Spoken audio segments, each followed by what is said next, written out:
over the next couple of days. I've got the objectives here, and I've got really three main objectives. Exposure to the language of GD&T is my first one, and I do consider GD&T a language.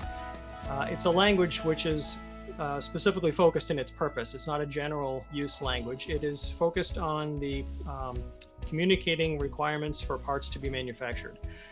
For gaining an appreciation of the advantages of GD&T, the geometric system as documented by the ASME, it's very well grounded in reality. There are other GD&T systems. There's an ISO GPS system that's used in Europe.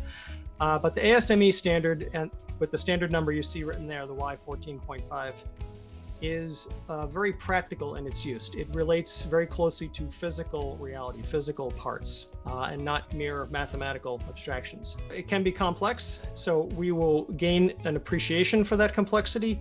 We will not cover all examples, all possible uses of the language.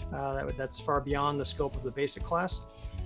But you can see with the simple building blocks that I'll present from the standard over the next few days, we can achieve a wide variety of goals for our parts. Some of them very simple, some of them complex.